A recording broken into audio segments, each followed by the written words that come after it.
কুলতলির ঘটনা নিন্দনীয়, জঘন্য। এটা একটা সামাজিক অপরাধ, এর সঙ্গে রাজনীতির কোনো সম্পর্ক নেই। এবং কুলতলির এই যে ঘটনা, এবং পুলিশ ব্যবস্থা নিয়েছে, অ্যাকিউজড গ্রেফতার হয়েছে, জেলার পুলিশ সুপার তিনি জানিয়েছেন বিস্তারিত। আমাদের একটা পরিষ্কার কথা, এই ধরনের সামাজিক যে অপরাধ, এগুলো তো বাঞ্ছনীয় নয়, এগুলো হওয়া উচিত নয়, কিন্তু ঘটনাচক্রে এই বিচ্ছিন্ন ঘটনা ঘটছে, সেগুলোকে কড়াভাবে মোকাবিলাও আমরা করছি। তিলজলায় 1.5 বছর আগের ঘটনা, 1.5 বছরের মধ্যে পুলিশ তদন্ত এবং বিচার শেষ করে ফাঁসির রায় হয়ে গিয়েছে। উত্তরবঙ্গ এই ঘটনা শাস্তি এগুলো এসেছে, অর্থাৎ সরকার রাষ্ট্র সেগুলো সেই দায়িত্বটা বাংলায় পালন করছে। কিন্তু এই যে ঘটনা, একেবারে মেয়েদের উপর এই ধরনের পাশবিক আক্রমণ, যদি এগুলো সত্যি এই লোক, এই জানোয়ার যদি এই সত্যি করে থাকে বা তো স্বীকারও করেছে, এগুলোকে প্রকাশ্যে টাঙিয়ে ফাঁসি দেওয়া উচিত অথবা গুলি করে মারা উচিত। এখন গণতান্ত্রিক রাজ্য, আমরা এটা করতে পারি না।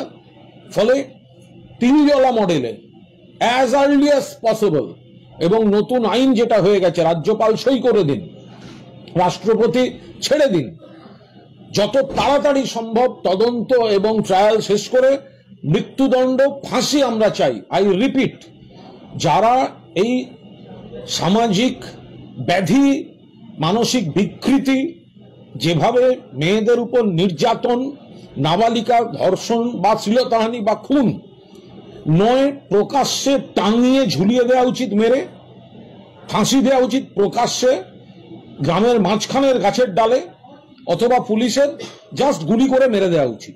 কিন্তু বাংলা বলে এটা সম্ভব নয়, বা এটা সংসদীয় গণতন্ত্রে হয় না। ফলে বাংলা যে আবার বিকল্প মডেলটা রাখছে, যে তিলজলা মডেল, যে 1.5 বছরের মধ্যে তদন্ত, বিচার শেষ, ফাঁসির সাজা, তাহলে এখন নতুন আইনটা এসে গেলে সেটা আরো দ্রুত হবে। ফলে আমরা চাই অবিলম্বে হোক। যারা যাচ্ছে, এই সিপিএম বিজেপি, সিপিএম এর জমানায় এই ঘটনা বারবার হয়েছে, বিজেপি অন্য রাজ্যে এগুলো ভয়ঙ্কর ভাবে ঘটছে। এদের অরাজকতার প্ররোচনায় পা দেবেন না। গ্রামবাসীদের উদ্বেগের সঙ্গে, গ্রামবাসীদের ক্ষোভের সঙ্গে সম্পূর্ণ সহমত পোষণ করছি। গ্রামবাসীদের কুলতলি বা যে জায়গায়, জয়নগরে যে জায়গায় ঘটনাটি ঘটেছে, তার আত্মীয় পরিজনকে পূর্ণ সমবেদনা জানাচ্ছি।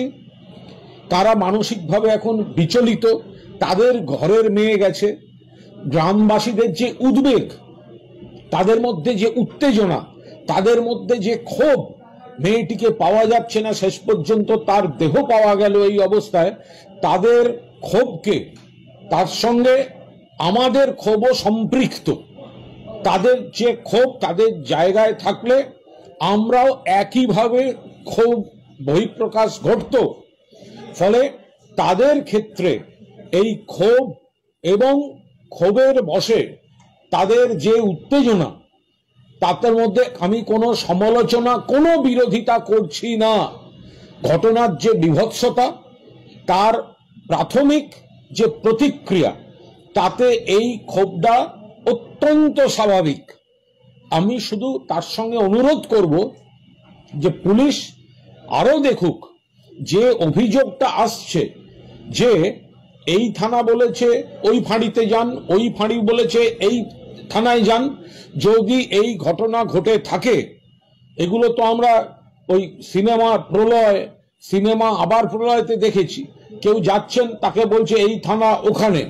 পুলিশ মোটের উপর নিশ্চয়ই ভালো কাজ করছে, কিন্তু একাংশের পুলিশ বা সরকারি কর্মচারীরা এমন কিছু পদক্ষেপ নিচ্ছেন যাতে মানুষের ক্ষোভ তৈরি হচ্ছে এবং সরকারের ভাবমূর্তি নষ্ট হচ্ছে।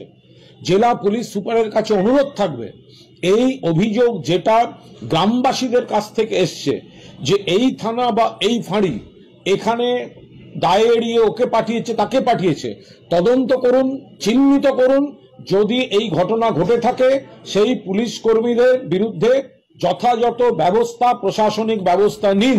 দাবি ত্যাগ। এই চ্যানেল কোনো প্রচার করে না হিংসাত্মক, ক্ষতিকারক বা অবৈধ কার্যকলাপ। এই চ্যানেল দ্বারা প্রদত্ত সমস্ত বিষয়বস্তু শুধুমাত্র একটি শিক্ষামূলক উদ্দেশ্যের জন্য। ধন্যবাদ। শুভেচ্ছা টিম আমার বাংলা নিউজ।